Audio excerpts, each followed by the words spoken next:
అందరికీ నమస్కారం. భాగవత కథలు 27వ రోజుకి స్వాగతం. విదేహర్షభ సంవాదం. ప్రియవ్రతుని వంశం వారిలో ఋషభుడు విష్ణువంశ సంభూతుడు.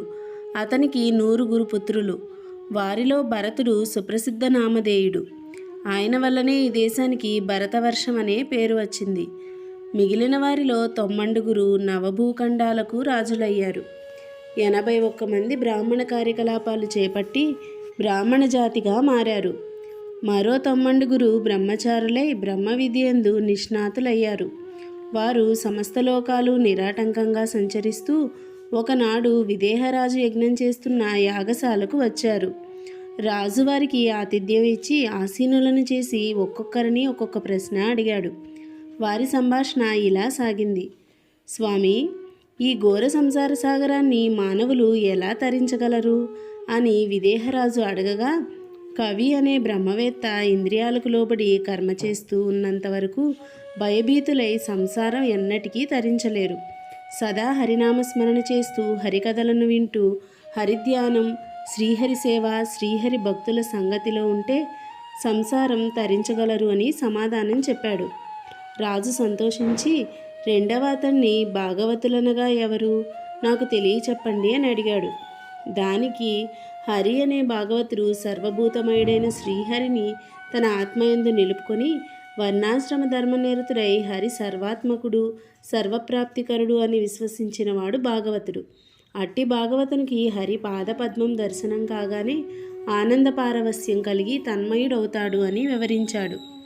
అయితే శ్రీహరి గుణగణాలు ఎలాంటివో తెలుపుడు అని విదేహరాజు అడగగా, అంతరిక్షుడనే మహర్షి శ్రీహరి జగద్వ్యాపి అయిన సుఖదుఖాలకు అతీతుడై కేవలానందమయుడుగా ఉండి కేవలం తన వినోదం కోసం ఈ సృష్టి, స్థితి, లయం అనే పనులు చేస్తూ తన లీలలను ప్రదర్శిస్తూ ఉంటాడు. అదే విష్ణుమాయ అని చెప్పాడు. రాజు ఆ విష్ణుమాయను దాటి శ్రీహరి సాన్నిధ్యం కలగాలంటే ఏం చేయాలి అని అడిగాడు. దానికి ప్రబుద్ధుడు, విష్ణుమాయను అతిక్రమించాలి అంటే హరిభక్తుడైన సద్గురువు పాదపద్మాలను ఆశ్రయించాలి. దాని వలన హరిభక్తి, సర్వభూతదయ, సాధువులతోడి సాంగత్యం, సంసారం అంటే విరక్తి కలిగి శుచిత్వం, ఓర్పు, మౌనవ్రతం పాటించడం సులభమవుతుంది. హరిభక్తులను, వారిని సేవించే వారిని కూడా శ్రీహరిమాయ బాధించదు అని సమాధానం చెప్పాడు.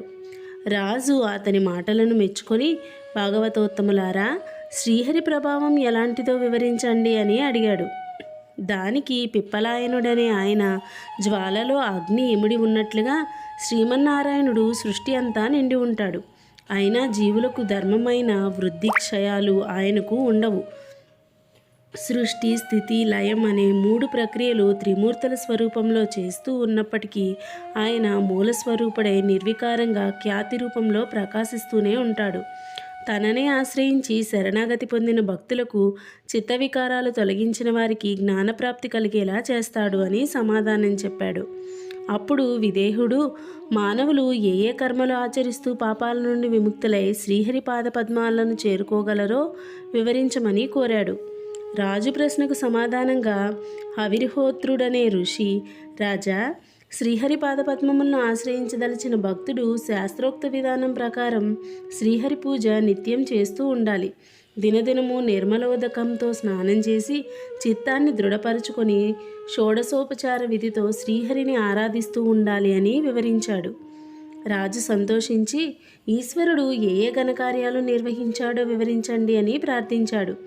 అప్పుడు శ్రమీసుడనే ఋషి, రాజా, అనంత సంఖ్య గల నక్షత్రాలనైనా గణించవచ్చును, భూమి అందలి అణువులు ఎన్ని ఉన్నాయో లెక్కించవచ్చును. కానీ ఆ శ్రీహరి లీలలను అన్నింటినీ వర్ణించడం ఎవరికైనా అసాధ్యం. సాక్షాత్తు ఆ పరంధాముడే సుగుణాల రాశి అయి భూమి మీద నారాయణ ఋషి రూపంలో అవతరించాడు. సృష్టి, స్థితి, లయ కార్యాల కోసం బ్రహ్మ, విష్ణు, పరమేశ్వర రూపాలలో 3 మూర్తులుగా ఉండి రజస్, సత్వ, తమో గుణాలతో ప్రకాశిస్తూ ఉన్నవాడు ఆ శ్రీమన్నారాయణుడే. నారాయణ మునీంద్రుడు బదరికాశ్రమంలో తపస్సు చేసుకుంటూ ఉండగా అతని తపోభంగం చేయుటకు ఇంద్రుడు రంభా మొదలైన అప్సరసలను పంపెను. ఆ సుందరీమణుల శృంగార చేష్టలకు చెలించని ముని తన సంకల్పంచే ఊర్వశి అను సుందరిని సృష్టించెను. అత్యద్భుతమైన ఆమె సౌందర్యమును చూసి సిగ్గుపడిన రంభాదులు ఊర్వశిని తమకు నాయకురాలుగా చేసుకుని స్వర్గమునకు మరలిపోయారు. ఆ మహానుభావుడే వృషభునికి ఆత్మతత్వం ఉపదేశించి మానవ రూపంలో ఉండి పెక్కుమంది రాక్షసులను మట్టుబెట్టాడు. శ్రీమన్నారాయణుని అవతారాలు అనంతం. వానిలో మత్స్య, కూర్మ, వరాహాది దశావతారాలు ప్రసిద్ధములు. వాటి మహిమను తెలుసుకుని వర్ణించడం అసాధ్యమని సమాధానం చెప్పాడు. అంతటి విదేహుడు, అయ్యలారా, జడులు మందబుద్ధులైన వారు తరించే ఉపాయమేది అని అడుగుగా, దానికి చమనుడు అనే ఋషి, హరిభక్తి వినా ముక్తికి మార్గం లేదు. ముక్తి పొందడానికి కావలసింది తెలివి కాదు, భక్తి.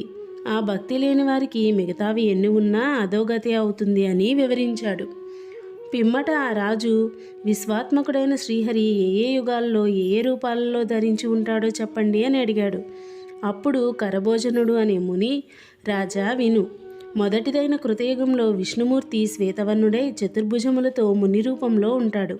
హంస, సువర్ణ, వైకుంఠ, ధర్మ, అమల, యోగేశ్వర, ఈశ్వర, పురుష, అవ్యక్త, పరమాత్మాది నామాలతో ప్రసిద్ధుడై ఉంటాడు.